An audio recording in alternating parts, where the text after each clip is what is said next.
ইয়া আইয়ুহান নাসু ইন্না খালাকনাকুম মিন যাকারিন ওয়া উনসা ওয়া জাআলনাকুম শুউবান ওয়া কাবাইলা লিতাআরাফু ইন্না আক্রামাকুম ইনদাল্লাহি আতকাকুম ইন্নাল্লাহা আলিমুল খাবীর। হে মানব জাতি, আমি তোমাদেরকে সৃষ্টি করেছি একজোড়া নারী এবং পুরুষ থেকে, আর বিভক্ত করেছি জাতি এবং গোত্রে, যাতে তোমরা একে অপরকে চিনতে পারো। এজন্য নয় যে একে অপরকে ঘৃণা করবে। আর সেই বেশি সম্মানিত আল্লাহ সুবহানাহু ওয়া তাআলার কাছে যার রয়েছে তাকওয়া। আল্লাহ সুবহানাহু ওয়া তাআলার কাছে বিচারের মানদণ্ডটা জাতি, বর্ণ, দল, লিঙ্গ, সম্পদের ভিত্তিতে নয়, এটা তাকওয়ার ভিত্তিতে। এটা খোদাভীরুতা, এটা বিশ্বাস। অনেক আয়াতই রয়েছে কোরআনে সত্যবাদিতার ব্যাপারে, আর বলা হয়েছে সত্যবাদী হওয়ার জন্য যদি আপনজনের বিরুদ্ধেও যায়, মতবিরোধ হতে পারে তোমার বাবার সাথে, স্বামী স্ত্রীর মধ্যে, এমনকি আত্মীয়দের মধ্যেও, যদি আপনি সত্য কথা বলেন। আল্লাহ কোরআনে বলেছেন সূরা তাওবা অধ্যায় 9 আয়াত 24-এ, কুল ইন কানা আবাউকুম, বলো হোক সেটা তোমার পিতা ওয়া আবনাউকুম, অথবা তোমার সন্তান, ওয়া ইখওয়ানুকুম, অথবা তোমার ভাই, ওয়া আজওয়াজুকুম, অথবা তোমার সঙ্গী, ওয়া আশিরাতুকুম, অথবা তোমার আত্মীয়, ওয়া আমওয়ালুন ইকতারাফতুমুহা, ওয়া তিজারাতুন তাখশাউনা কাসাদাহা, ওয়া মাসাকিনুন তারজাউনাহা। যে সম্পদ তুমি জমা করছো, যে ব্যবসা তুমি করছো, যে ঘরে তুমি বসবাস করছো। আল্লাহ বলছেন যদি এই 8টি জিনিসকে ভালোবাসো, তোমার পিতা, তোমার সন্তান, তোমার ভাই, তোমার সঙ্গী, তোমার আত্মীয়, যে সম্পদ জমা করছো, যে ঘরে বাস করছো, যে ব্যবসা করছো, তারপর আল্লাহ বলছেন আহাব্বা ইলাইকুম মিনাল্লাহি ওয়া রাসূলিহি ওয়া জিহাদিন ফি সাবিলিহি, যদি আল্লাহর চেয়ে সবকে বেশি ভালোবাসো, তার রাসূলের চেয়ে, চেষ্টার চেয়ে, সংগ্রামের চেয়ে আল্লাহ সুবহানাহু ওয়া তাআলার পথে, আল্লাহ বলছেন ফাতারাব্বাসু, অপেক্ষা করো, হাত্তা ইয়াতি আল্লাহু বিআমরি ওয়াল্লাহু লা ইয়াহদিল ফাসিকিন। অপেক্ষা করো আল্লাহর সিদ্ধান্ত আসা পর্যন্ত। আল্লাহর আযাবের অপেক্ষা করো, আর আল্লাহ ফাসিক লোকদের অনুগ্রহ করেন না। সুতরাং নবীজি আরবের ঐক্য চাইলে এরকম আয়াত কোরআনে কেন উল্লেখ থাকবে? এটা আরো বলা হয়েছে পবিত্র কোরআনে সূরা আল ইমরান অধ্যায় 3 আয়াত 103-এ, ওয়াতাসিমু বিহাবলিল্লাহি জামিআ ওয়া লা তাফাররাকু, আল্লাহর রজ্জু শক্ত করে ধরো আর বিভক্ত হও না। তাই আমাদের নবীজি বিশ্বাসীদের ঐক্যের কথা বলছেন, তিনি এখানে আরবদের ঐক্যের ব্যাপারে বলছেন না। যদি নবীজি আরবদের ঐক্য চাইতেন, সহজে নেতৃত্ব নিয়ে নিতেন, তাদের নেতা হতেন, রাজা হতেন, সহজে আরবদের একত্রিত করতেন। কোরআনে অনেক আয়াতই আছে যেগুলো এই থিওরিকে খণ্ডন করে।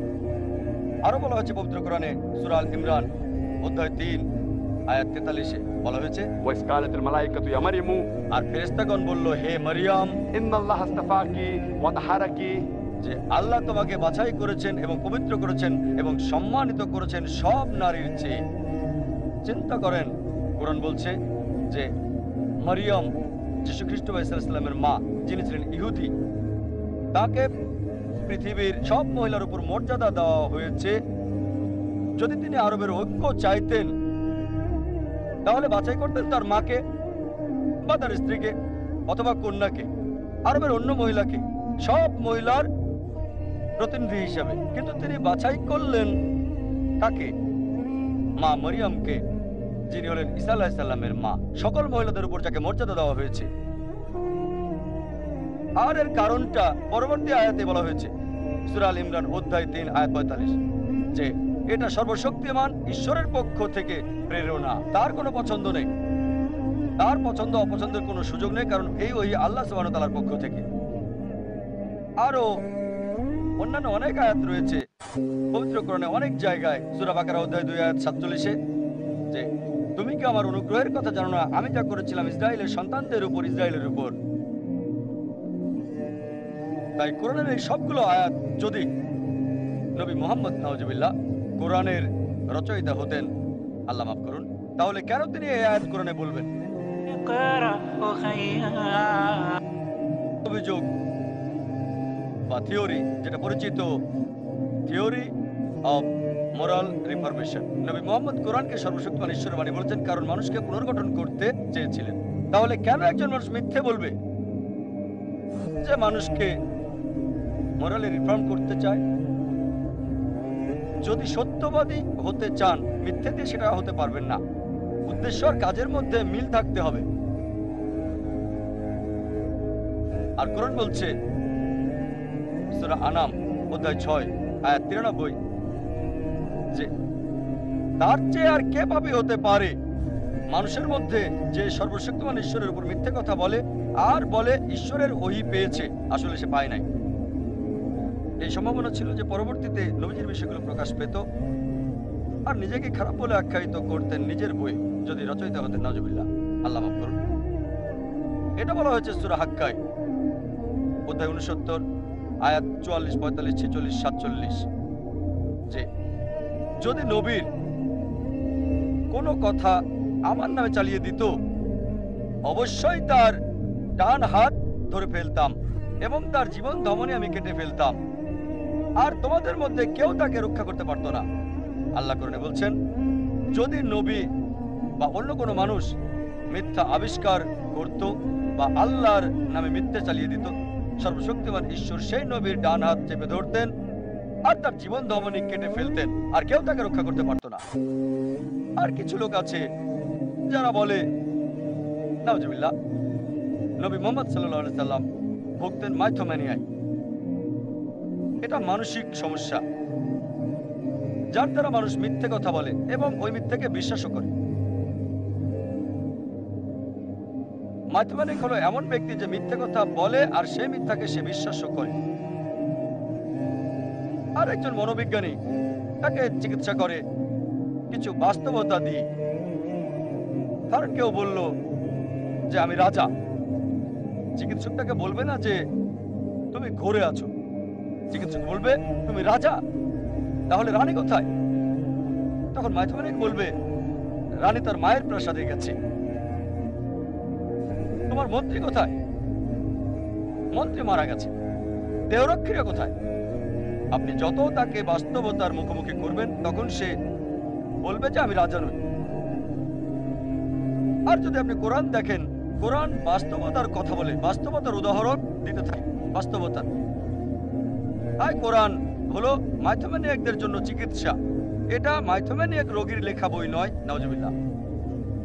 এছাড়াও আরো কিছু সমালোচক যারা বলে আর বিশ্বাস করে ধর্মীয় ইলিউশন থিওরিতে, বলে যে নবী মুহাম্মদ সাল্লাল্লাহু আলাইহি সাল্লাম কোরআন রচনা করেছেন তার জ্ঞানে, অভিজ্ঞতা থেকে, বিভিন্ন ঘটনা, পারিপার্শ্বিকতা না জেনে নিজেই কোরআন রচনা করেছেন। অনেকে বলে নাউজুবিল্লাহ, আল্লাহ মাফ করুন, তিনি পাগল ছিলেন। এখন যে লোকের মোহ আছে অথবা কোনো পাগল ব্যক্তির পক্ষে এত সুশৃঙ্খল আর সুষ্ঠুভাবে দৃঢ় থাকা 22 বছরের বেশি সময় সম্ভব না। কোরআন এক সময় বা একদিনে বা এক মুহূর্তে নাজিল করা হয়নি, এটা 22 বছরের বেশি সময়ে নাজিল করা হয়েছে। কোনো ব্যক্তি যার মোহ আছে বা মানসিক রোগের পক্ষে 22 বছরের বেশি সময় দৃঢ় থাকা সম্ভব নয়। অনেক উপলক্ষই আছে, যেমন ধরেন সূরা কাহফ অধ্যায় 18 আয়াত 22, যখন লোকজন গুহাবাসীর ব্যাপারে প্রশ্ন করত বা জুলকারনাইন সম্পর্কে, তিনি বলতেন আগামীকাল তোমাকে বলবো, কিন্তু নবীজি পরদিন উত্তর দিতে পারেন।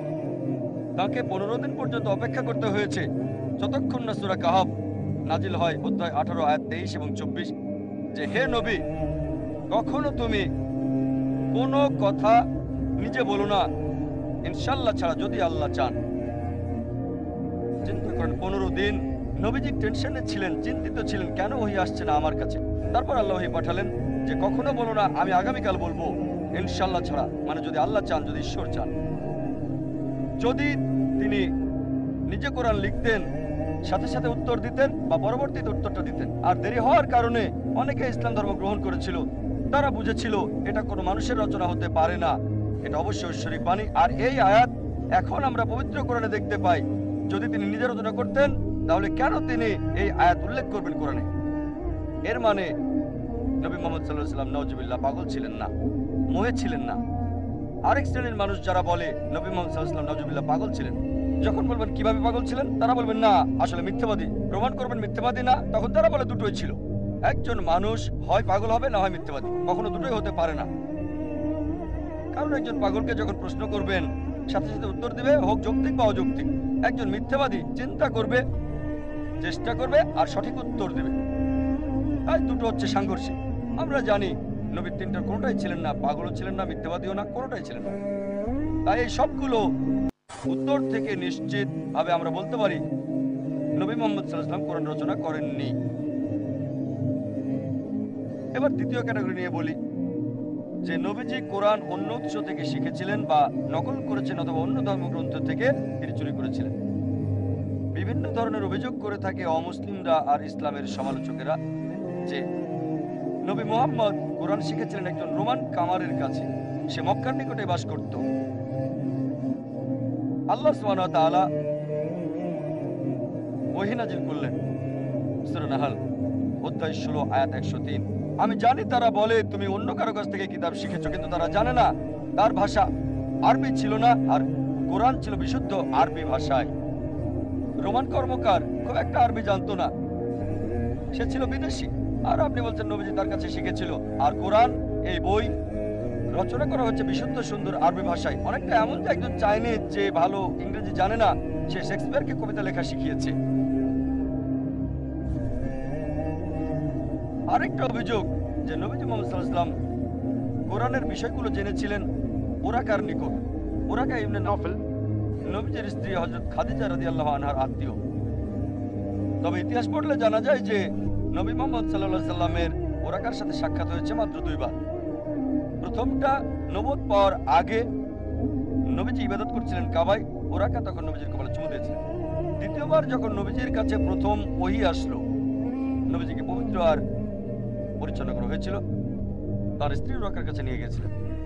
জীবনে মাত্র 2 বার। প্রথম ওহী নাজিল হওয়ার পরই, প্রথম ওহী নাজিলের 3 বছর পর সে মারা যায়। আর এই কোরআন নাজিল হয়েছে 22 বছরের বেশি সময়। চিন্তা করুন, 2 বার সাক্ষাৎ হয়েছে, তার কাছে শিক্ষা নেওয়া কিভাবে সম্ভব? সেই লোক মারা যায় সর্বশেষ সাক্ষাতের 3 বছর পর, ওহী নাজিলের পর। সুতরাং এটা অযৌক্তিক যে ওরাকার কাছে শিখেছিলেন। ওরাকা ছিলেন আরব খ্রিস্টান, আরবে ছিলেন, তবে ধর্মান্তরিত খ্রিস্টান। তাই এটা নিশ্চিত নবীজি তার কাছে শেখেননি। কিছু লোক আছে যারা বলে যে নবীজি কোরআন শিখেছিলেন ইহুদি আর খ্রিস্টানদের কাছে যখন তাদের সাথে ছিলেন। আমরা জানি যে নবীজি দাওয়াত দিয়েছিলেন ইহুদি খ্রিস্টানদের মদিনা যাওয়ার পর, ওহী নাজিলের 13 বছর পরে। তাই তাদের কাছে শেখার দাবি অযৌক্তিক। আর বিভিন্ন আলোচনায় আমাদের নবীজি বিভিন্ন তথ্য দিয়ে তাদের সাহায্য করতেন। আর অনেক লোকেরা যাদের সাথে তিনি কথা বলতেন তাদের অনেকে ইসলামে এসেছিল। তাহলে নবীজি তাদের সাহায্য করতেন, তারা নবীজিকে সাহায্য করতো না।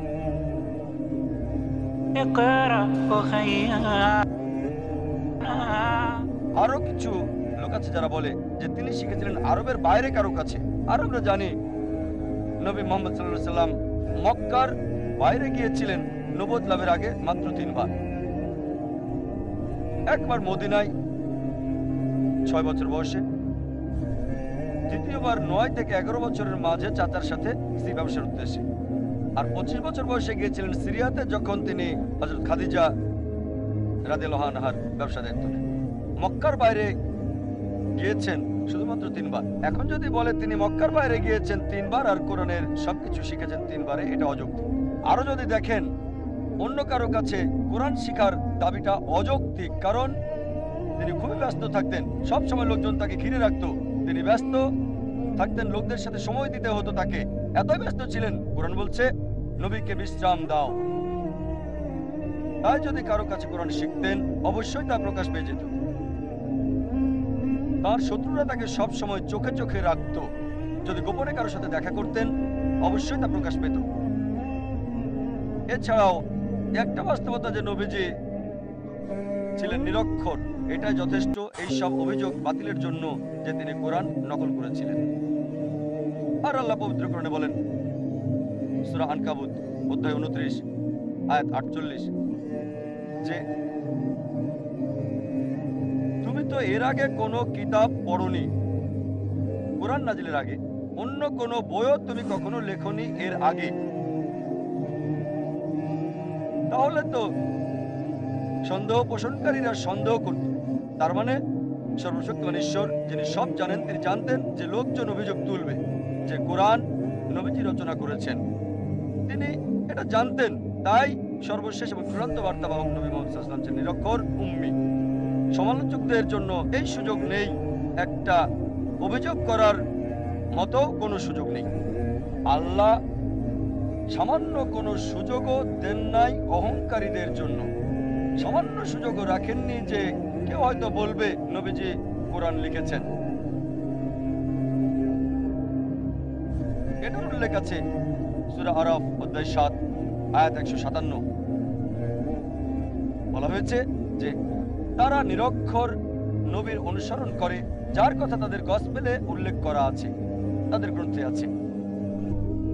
এখানে বলা হয়েছে নবীজি ছিলেন অশিক্ষিত, নিরক্ষর। আর আমরা দেখি অনেক ভবিষ্যৎবাণী আছে নবীজি সম্পর্কে ওল্ড টেস্টামেন্টে আর পাশাপাশি নিউ টেস্টামেন্টেও। বাইবেলের অনেক জায়গায় বলা হয়েছে। আর এটা স্পষ্টভাবে বলা হয়েছে বুক অফ আইজায়া অধ্যায় ২৯ অনুচ্ছেদ ১২ যে তাকে কিতাব দেওয়া হবে যে পড়তে জানে না। যখন তাকে বলা হবে পড়ো, এটা পড়ো, সে বলবে আমি পড়তে পারি না। ঠিক এই ব্যাপারটাই ঘটেছিল যখন প্রথম ওহী নাজিল হলো নবী মুহাম্মদ সাল্লাল্লাহু আলাইহি ওয়াসাল্লামের কাছে। যখন ফেরেশতা জিবরাইল বলল ইকরা, পড়ো, তিনি বললেন মা না বিকারি, আমি পড়তে পারি না। তাই একজন নিরক্ষর নবীর পক্ষে সম্ভব নয় নকল করা। আর ইতিহাস বলে যে প্রথম আরবি বাইবেল, আরবি ভার্সন, আরবি লেখা বাইবেলের অনুবাদ ছিল নবীজির জীবিত অবস্থায়। ওল্ড টেস্টামেন্টের প্রথম অনুবাদ লিখেছেন আর্টসাদিয়ন জিয়াস ৯০০ শতাব্দীতে, প্রায় নবীজির মৃত্যু ২৫০ বছর পরে। প্রথম আরবি নিউ টেস্টামেন্ট লিখেছিলেন বা অনুবাদ করেছিলেন আরপেনিয়াস ১৬১৬ খ্রিস্টাব্দে, নবীজির মৃত্যুর ১০০০ বছর পরে। তাই এখানে বাইবেল থেকে নকল করার প্রশ্ন আসছে কি করে? অনেকেই আছে যারা বলে নবীজি নওয়াজুবিল্লাহ কোরআন বাইবেল থেকে নকল করেছেন। আর আমরা মানি যে কোরআন এবং বাইবেলের মধ্যে যথেষ্ট মিল রয়েছে। শুধু কোরআন এবং বাইবেলে যে যথেষ্ট মিল রয়েছে তার মানে এই নয় যে কোরআন বাইবেল থেকে নকল করা হয়েছে। এর সম্ভাব্য কারণ হয়তো দুটোরই উৎস এক। আমরা জানি সকল ঐশী গ্রন্থের উৎস এক, সর্বশক্তিমান ঈশ্বর। ধরেন একজন ছাত্র এ পরীক্ষায় সে বিজ্ঞানের বই থেকে নকল করেছে, স্টুডেন্ট বিও সে একই বই থেকে নকল করেছে। তার মানে এই নয় যে বি নকল করেছে এ কে অথবা এ করেছে বি কে, দুজনে নকল করেছে আসল উৎস বিজ্ঞানের বই থেকে। একইভাবে সব বহির উৎস সর্বশক্তিমান ঈশ্বর। এছাড়াও কেউ যদি কিছু নকল করে সে কখনোই যার কাছ থেকে নকল করেছে তার নামটা লিখবে না। কোরআন নবী ঈসা আলাইহিস সালামকে যথাযথ সম্মান দিয়েছে। তিনি বাইবেল থেকে নকল করলে কেন তিনি ঈসা আলাইহিস সালামকে সম্মান দেখাবেন? যদি কেউ তার নিকটকার কাছ থেকে নকল করে সে কখনোই বলবে না যে আমার প্রতিবেশী খুব ভালো বা বিজ্ঞানে খুবই মেধাবী। তাই যদি নবীজি বাইবেল থেকে নকল করেন কেন তিনি মুসা আলাইহিস সালাম বা ঈসা আলাইহিস সালাম আর সকল নবীকে সম্মান দেখাবেন? যদি তারা বলে যে কোরআন নকল করা হয়েছে বাইবেল থেকে কারণ অনেক ক্ষেত্রে মিল আছে, এখন যদি বলি যিশু ঈসা আলাইহিস সালাম নাউজুবিল্লাহ তিনি ওল্ড টেস্টামেন্ট থেকে নকল করেছেন কারণ অনেক মিল রয়েছে ওল্ড টেস্টামেন্ট এবং নিউ টেস্টামেন্টে। আমরা জানি মিল থাকার কারণ দুটোই একই উৎস থেকে এসেছে, মানে এক, সর্বশক্তিমান ঈশ্বর। আর আমরা ইসলামে 4টি ঐশী গ্রন্থের কথা জানি, তাওরাত, জাবুর, ইনজিল আর কোরআন। তাওরাত হলো সেই ওহী গ্রন্থ যা মুসা আলাইহিস সালামের উপর নাজিল হয়েছে। জাবুর হলো সেই ওহী গ্রন্থ যা দাউদ আলাইহিস সালামের উপর নাজিল হয়েছে। ইনজিল হলো সেই ওহী গ্রন্থ যা দেওয়া হয়েছে নবী সাল্লাল্লাহু আলাইহি সাল্লামকে। আর পবিত্র কোরআন হলো সর্বশেষ এবং চূড়ান্ত বার্তা যা দেওয়া হয়েছে সর্বশেষ বার্তাবাহক নবী মুহাম্মদ সাল্লাল্লাহু আলাইহি সাল্লামকে। যদিও সব ঐশী বাণী সবগুলো গ্রন্থ এসেছে কোরআনের আগে, সেগুলোর আসল রূপে নেই, বদলে গেছে, পরিবর্তন হয়ে গেছে, বদলানো হয়েছে। তারপরও ওই সব গ্রন্থের কিছু অংশ আসল রূপে রয়েছে। তাই যদি যাচাই করে দেখতে চান কোনটা সঠিক আর কোনটা ভুল, ফুরকান দিয়ে করতে হবে। সেটা হচ্ছে পবিত্র কোরআন। যদি কোরআনের সাথে মিলে যায় আমাদের কোনো সমস্যা নেই, সেটাকে ঈশ্বরের বাণী বলে মেনে নিতে। অনেক মানুষই আছে যারা হয়তো জানে না বা জ্ঞান নেই কোরআন এবং বাইবেলের। তাহলে কিভাবে আমরা আলাদা করব কোনটা সঠিক বা কে কাকে নকল করছে? ভালো উপায় হচ্ছে বিজ্ঞানের পরীক্ষা। যদি আমরা এই দুটো গ্রন্থকে বিজ্ঞান দিয়ে পরীক্ষা করি আসল পার্থক্য আলাদা করতে পারবো। যখন আধ্যাত্মিকভাবে চিন্তা করি আমরা জানি যে কোরআন এবং বাইবেল হচ্ছে এক, কিন্তু যদি গবেষণা করে দেখি বা বিশ্লেষণ করলে দেখি অনেক পার্থক্য দুটোর মধ্যে আছে। যখন বাইবেল পড়ি, এটা উল্লেখ আছে বাইবেলের ফার্স্ট বুকে, বুক অফ জেনেসিস অধ্যায় 1, যে সর্বশক্তিমান ঈশ্বর তিনি সৃষ্টি করেছেন স্বর্গ এবং পৃথিবী 6 দিনে, আর এই 6 দিন হলো 24 ঘন্টার দিন। এটা বাইবেলের ভাষা। কোরআন ও বিশ্ব সৃষ্টির ব্যাপারে বলা হয়েছে সর্বশক্তিমান ঈশ্বর স্বর্গ এবং পৃথিবী সৃষ্টি করেছেন 6টা আইয়ামে। আইয়াম হচ্ছে ইয়ামের বহু বচন।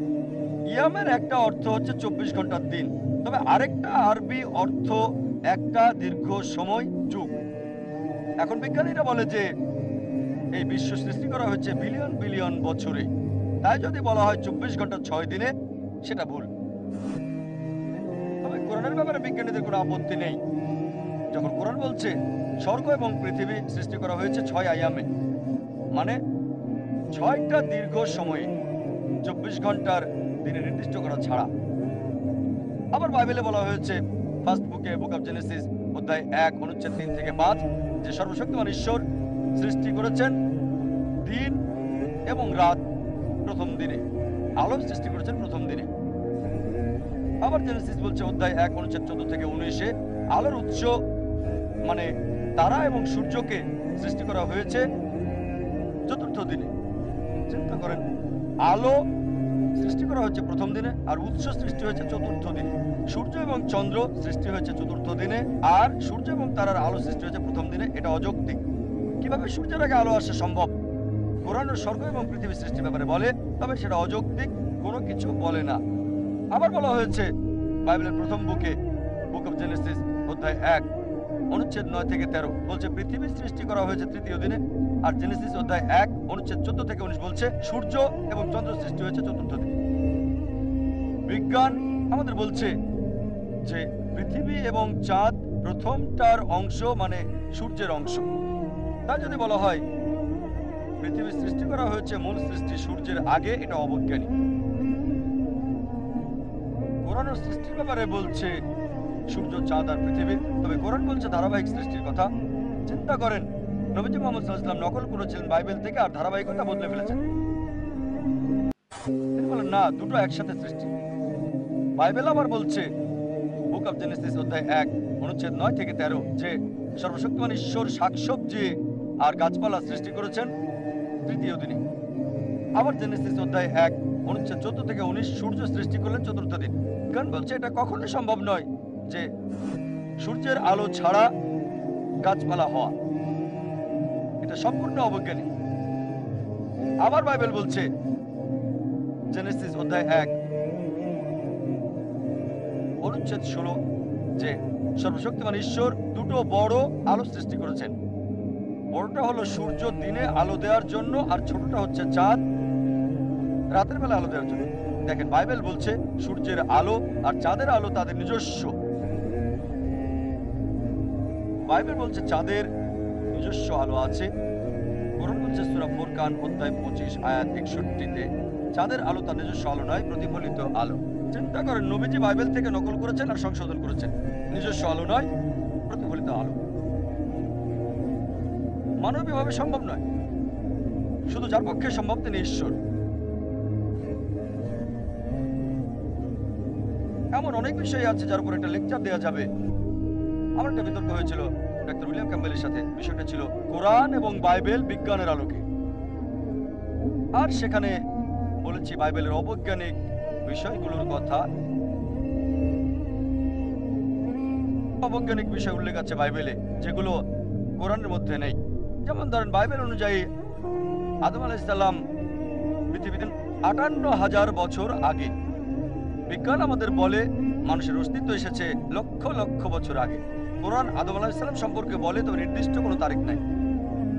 বাইবেল বলছে জেনেসিস অধ্যায় 6, 7 আর 8-এ নূহ আলাইহিস সালাম এবং বন্যা সম্পর্কে বলা হয়েছে পুরো পৃথিবী পানির নিচে ছিল নূহের সময়ে। সেটা আনুমানিক 21-22 শতাব্দী বিসি।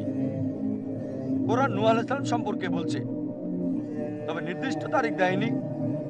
এমনকি বন্যার সম্পর্কেও বলছে, তবে বলা হয়েছে নির্দিষ্ট এলাকার বন্যার কথা, শুধু প্লাবিত করেছিল উম্মাকে মুসা আলাইহিস সালামের অনুসারীদের, পুরো পৃথিবীকে নয়। এখন পুরাতত্ত্বের চিহ্ন আমাদের বলছে মিশরের 11 রাজা এবং ব্যাবিলনের 3য় রাজা শাসন ক্ষমতায় ছিলেন একটানা 21 এবং 22 খ্রিস্টপূর্ব পর্যন্ত। তাই পৌরাণিক তত্ত্ব বলছে যে বাইবেলে যা বলা হয়েছে তা সম্পূর্ণ ভুল। এমন অনেক উদাহরণ আছে, শতটা বলতে পারেন, সব বলার সময় নেই।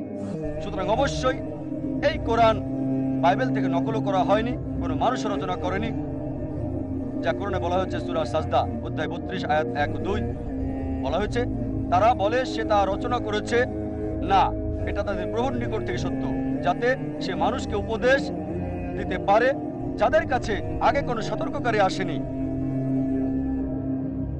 তাই আমরা সন্দেহাতীতভাবে বলতে পারি নবী মুহাম্মদ সাল্লাল্লাহু আলাইহি ওয়াসাল্লাম এই কোরআন রচনাও করেননি, তিনি নকল উৎস থেকে শিখেও আসেননি। এছাড়াও আমরা জানি পবিত্র কোরআন অন্যান্য ধর্মগ্রন্থের মতো না, বা অন্যান্য গল্পের বইয়ের মতো না যেগুলো মানুষে লিখেছে, যেগুলো নির্দিষ্ট শুরু রয়েছে। কোনো এক সময় শেয়াল আর আঙ্গুর, কোনো সময় নেকড়ে আর খরগোশ। যেমন বাইবেল বলছে শুরুতে ছিলেন ঈশ্বর। শুরুতে শব্দটা ছিল টিপিক্যাল। প্রত্যেক গল্পের বইয়ের ধারাবাহিকতা আছে, ধারাবাহিকতা দেখবেন শুরু এবং শেষ, একটা ক্রমধারা। কিন্তু কোরআন একক। প্রথম নাজিল হওয়া কোরআনের আয়াত ইকরা, প্রথম অধ্যায় নয়, অধ্যায় 1 না, এটা অধ্যায় 96 সূরা ইকরা সূরা আলাক আয়াত 1। এর কোনো ধারাবাহিকতা নেই, এটা আদম আলাইহিস সালামকে দিয়ে শুরু হয় নাই। আর এভাবে ধারাবাহিকভাবে নূহ আলাইহিস সালাম, মুসা আলাইহিস সালাম, তারপর ঈসা আলাইহিস সালাম, তারপর মুহাম্মদ সাল্লাল্লাহু আলাইহি সাল্লাম, না। এটার একক বৈশিষ্ট্য আছে, এটা মানুষের মন অনুযায়ী কাজ করে নাই, কারণ এর রচনাকারী কোনো মানুষ নয়। এছাড়াও অনেক অজ্ঞাত বিষয় কোরআনে রয়ে গেছে। এর সাথে সাথে এটা বলা হয়েছে যে তোমরা তা জানতে না। যেমন ধরেন পবিত্র কোরআন সূরা হুদ অধ্যায় 11 আয়াত 49 বলা হয়েছে যে তুমি আগে তা জানতে না, তোমার সাথের লোকেরাও জানতো না। একটা তথ্য দিচ্ছে আর বলছে, হে নবী, তুমি জানতে না, তোমার সাথের লোকজনও জানতো না। এটা বলা হয়েছে সূরা ইউসুফ অধ্যায় 12 আয়াত 2। তোমাদের মধ্যে কেউ এটা জানতো না, তোমাদের নবীও জানতো না।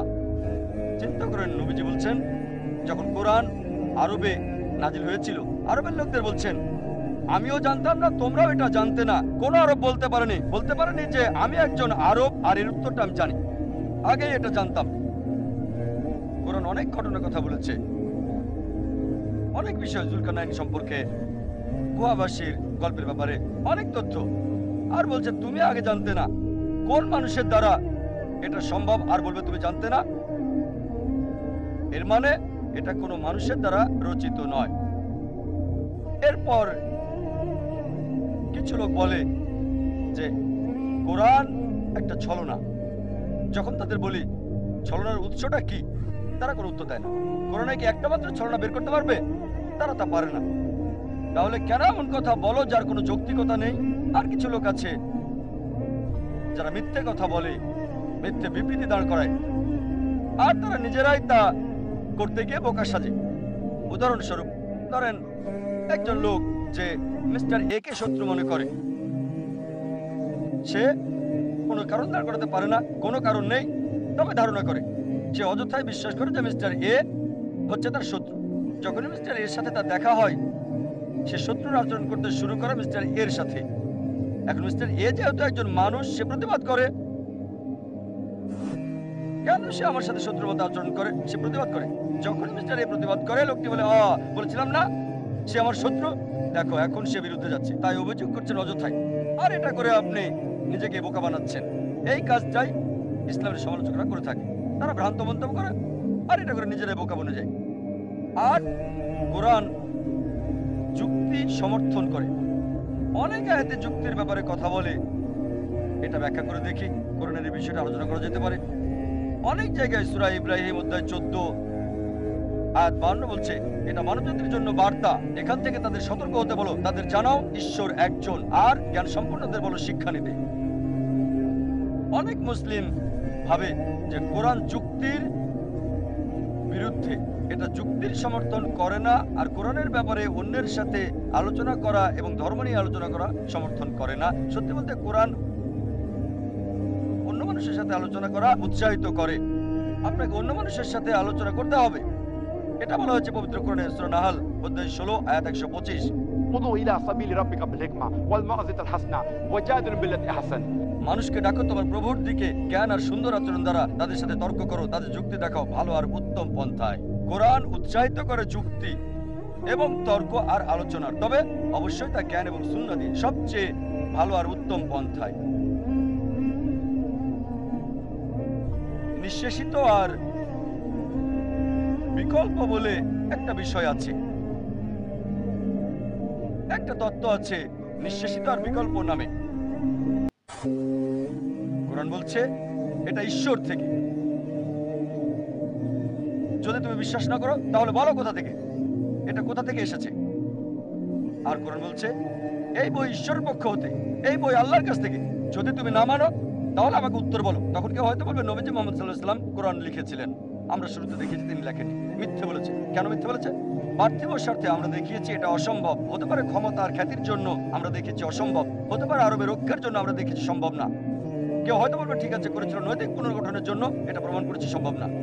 ধরুন তিনি বাইবেল থেকে নকল করেছিলেন, আমরা প্রমাণ করেছি ভুল। অনুমান, যখন আপনার সব অনুমানে মিথ্যা প্রমাণ হয়েছে, তার মানে কোরআন আপনার শুনতে হবে, সম্মান করতে হবে, এটা আপনাকে বিশ্বাস করতে হবে যে এটা সর্বশক্তিমান ঈশ্বরের পক্ষ হতে।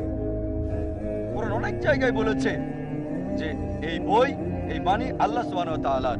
যেমন সূরা জাসিয়া অধ্যায় 45 আয়াত 1 এবং 2 বলা হয়েছে হামিম তানজিলুল কিতাব মিনাল্লাহি আজিজুল হাকীম।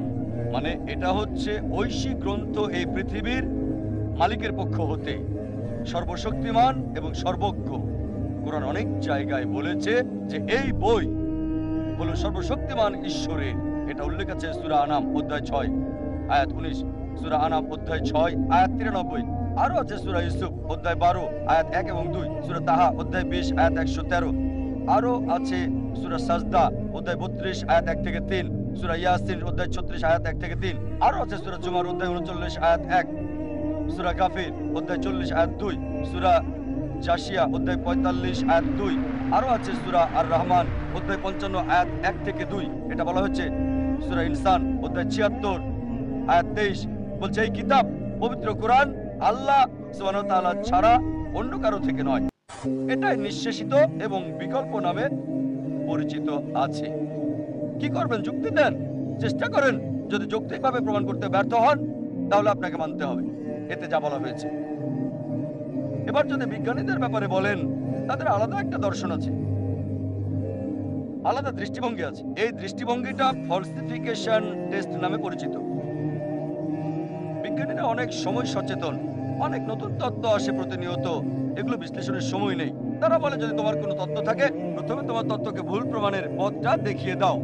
যদি কোনো নতুন তত্ত্ব পাও তাহলে দেখিয়ে দাও কিভাবে সেই তত্ত্বটাকে সকলের সামনে ভুল প্রমাণ করা যাবে। অ্যালবার্ট আইনস্টাইন 20 শতকের শুরুর দিকে কিছু বিষয় প্রস্তাব করলেন, কিভাবে মহাবিশ্ব কাজ করে। এর সাথে সাথে তিনি 3টা পথও বলেছিলেন তার তত্ত্বকে যাচাইয়ের।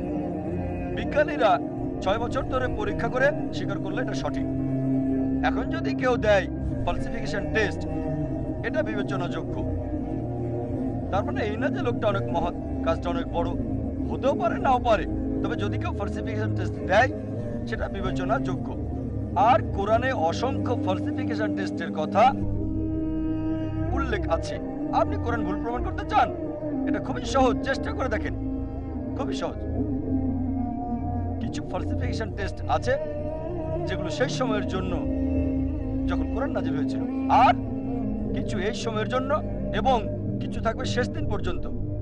আমি এখানে 4টা বা 5টা উল্লেখ করব যেহেতু সময় কম।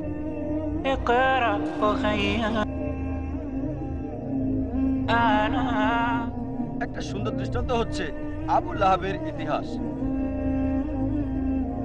আবু লাহাব তিনি নবীজি মুহাম্মদ সাল্লাল্লাহু আলাইহি ওয়াসাল্লামের চাচা ছিলেন।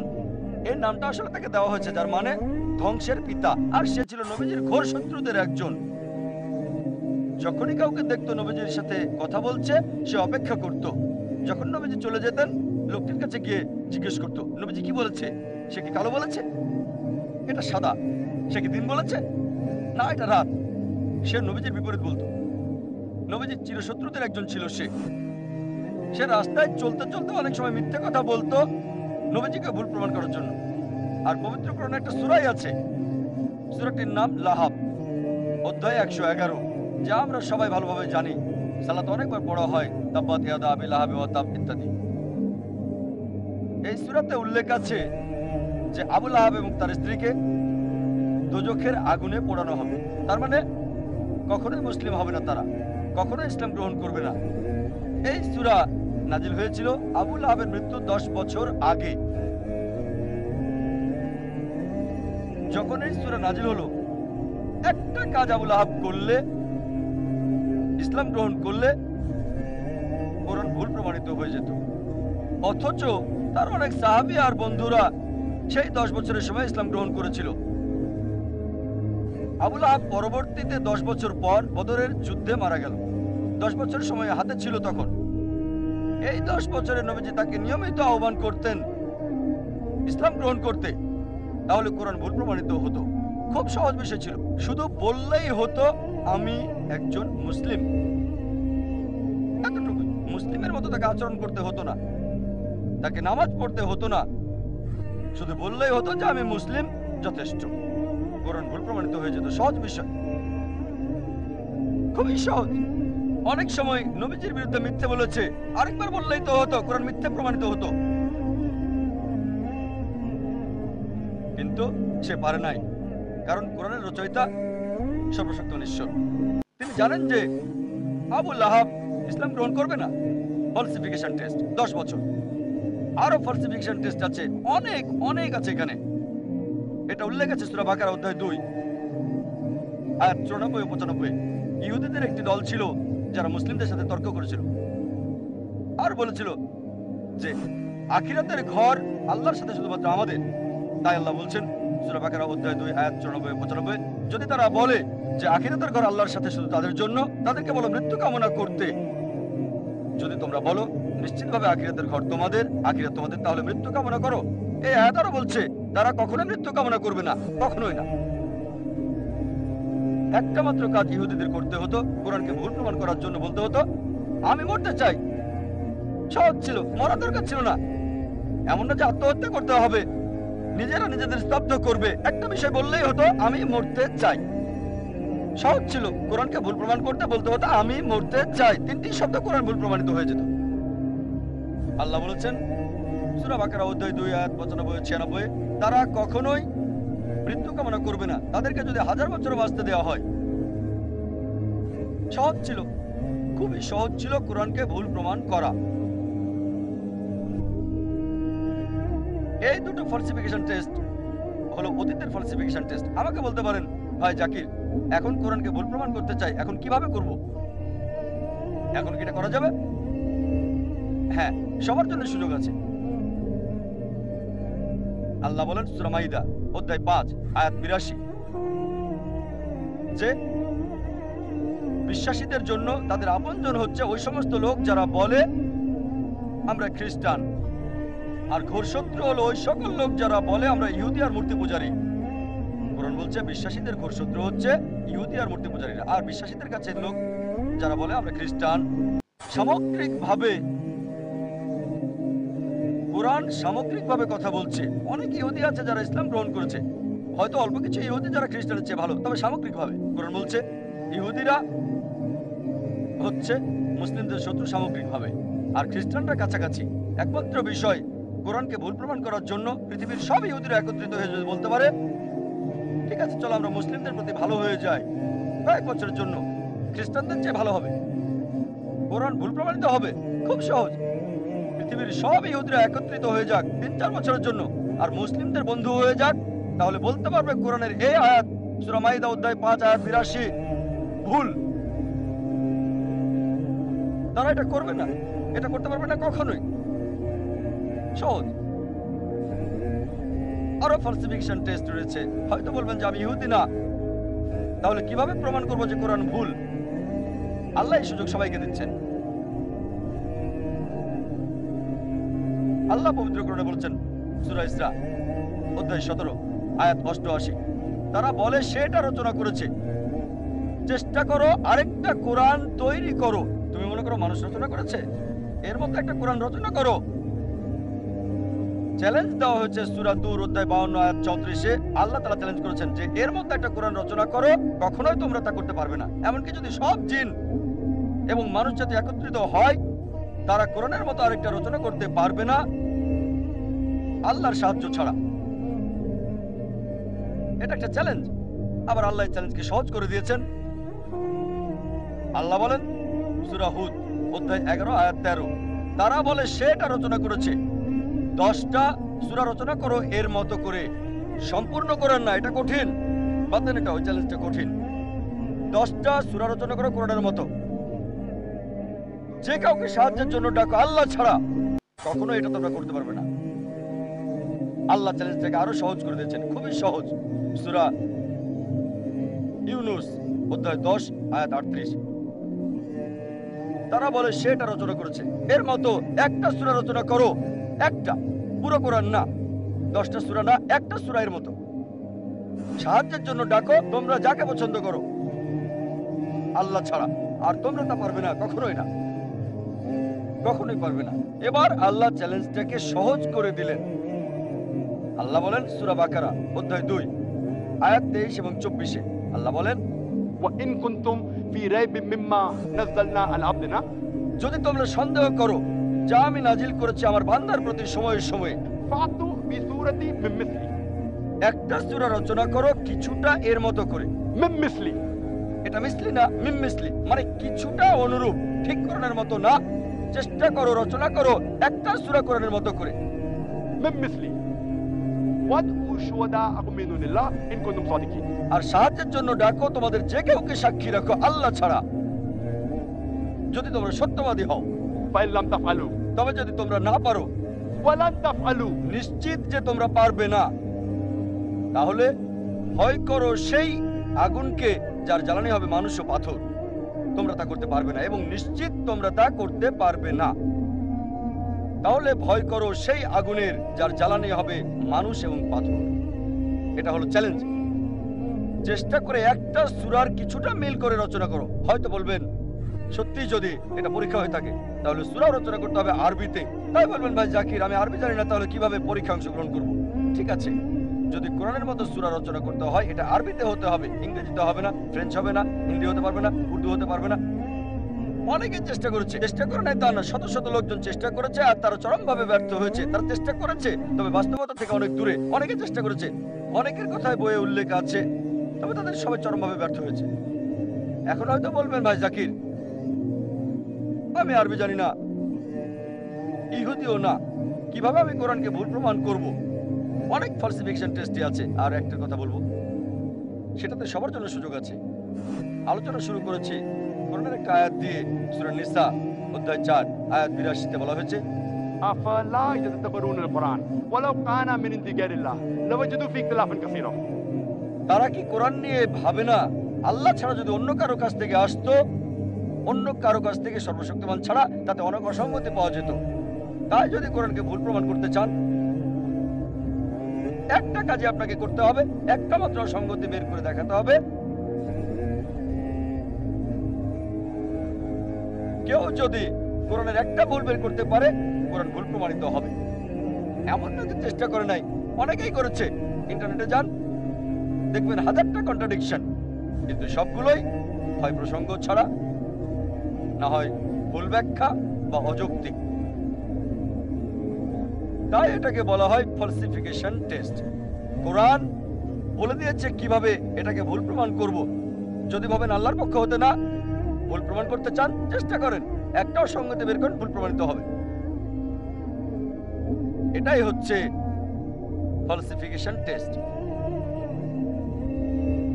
যে কোনো মানুষ যে আল্লাহকে বিশ্বাস করে অবশ্যই একমত হবে, যদি সে যুক্তিবাদী হয়। এই 1 ঘন্টায় আমি যা বলেছি সে মানবে যে কোরআন আল্লাহর বাণী। তাহলে যে ঈশ্বরে বিশ্বাস করে না তার ব্যাপারে কি হবে? যদি কেউ ঈশ্বরে বিশ্বাস নাই করে তাহলে কোরআন আল্লাহর বাণী, এই প্রশ্নটা আসবে কি? সুতরাং আমরা অধিকাংশ বিষয়ে কথা বলছি, তারপরও একটা বৃহৎ অংশ আছে যারা নাস্তিক, যারা বিশ্বাস করে না আল্লাহকে। তাদের ব্যাপারে কি বলবেন?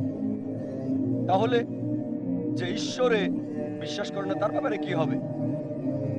যদি কেউ ঈশ্বরে বিশ্বাস নাই করে তাহলে কোরআন আল্লাহর বাণী, এই প্রশ্নটা আসবে কি? সুতরাং আমরা অধিকাংশ বিষয়ে কথা বলছি, তারপরও একটা বৃহৎ অংশ আছে যারা নাস্তিক, যারা বিশ্বাস করে না আল্লাহকে। তাদের ব্যাপারে কি বলবেন? যখন কোনো নাস্তিকের সাথে দেখা হয় আর যদি বলে সে ঈশ্বরে বিশ্বাস করে না, প্রথমে আমি যা করি তাকে আমি অভিনন্দন জানাই। হয়তো বলবেন, কেন জাকির একজন নাস্তিককে অভিনন্দন জানায়? তাকে ধন্যবাদ জানাই কারণ অধিকাংশ মানুষই অন্ধবিশ্বাস করে। অধিকাংশ খ্রিস্টান, তারা খ্রিস্টান কারণ তাদের বাবা খ্রিস্টান। সে হিন্দু কারণ তার বাবা হিন্দু। অনেকে মুসলিম কারণ বাবা মুসলিম। তারা চিন্তা করে দেখে না এই নাস্তিক চিন্তা করেছে, হতে পারে সে ধর্মীয় পরিবার থেকে এসেছে, হয়তো একমত না তার পিতামাতা যে ঈশ্বরের উপাসনা করছে ঈশ্বর হওয়ার যোগ্যও না। এজন্য আমি ধন্যবাদ জানাই একজন নাস্তিককে, কারণ সে ইসলামিক শাহাদার প্রথম অংশ স্বীকার করেছে, সেটা লা ইলাহা, কোনো ইলাহ নাই। আমাকে যেটা করতে হবে তার সামনে প্রমাণ করতে হবে ইল্লাল্লাহ, আল্লাহ ছাড়া, যা আমি করবো ইনশাআল্লাহ। অন্য মুসলিমদের ক্ষেত্রে, অন্য মুসলিমদের কাছে প্রথমে আমাকে প্রমাণ করতে হবে সে নকল ঈশ্বরের উপাসনা করছে। তাই অর্ধেকটা কাজ আমার হয়ে গেছে, এটা প্রমাণ করতে হবে যে নকল ঈশ্বরের উপাসনা করছে। এখানে অর্ধেকটা কাজ হয়ে গেছে লা ইলাহা। আমাকে শুধু বলাতে হবে ইল্লাল্লাহ, তারপর মুহাম্মদুর রাসূলুল্লাহ, অর্থাৎ আল্লাহ এবং মুহাম্মদ সাল্লাল্লাহু আলাইহি ওয়াসাল্লাম আল্লাহর রাসূল। এই নাস্তিক ঈশ্বরকে প্রত্যাখ্যান করছে কারণ ঈশ্বর সম্পর্কে তার ভুল ধারণা আছে। এখন কেউ যদি বলে আমি ঈশ্বরে বিশ্বাস করি না, প্রথমে তাকে বলবো ঈশ্বরের সংজ্ঞাটা কি। কেউ কোনো কিছু প্রত্যাখ্যান করলে সেটা সম্পর্কে জানতে হবে। যেমন ধরেন, যদি বলি এটা একটা কলম, আপনি যদি বলেন এটা কলম না, তাহলে কলমের সংজ্ঞা জানতে হবে। যদি কলমের সংজ্ঞাটা না জানেন বলতে পারবেন না এটা কলম না। এখন পরিষ্কার? আমার সাথে একমত কিনা? আমি যদি বলি এটা কলম, আপনি যদি বলেন কলম না, তাহলে আপনাকে কলমের সংজ্ঞাটা জানতে হবে, অন্যথায় এটা কলম না এটা বলা অযৌক্তিক। একজন চালাক লোক বলল, না ভাই জাকির,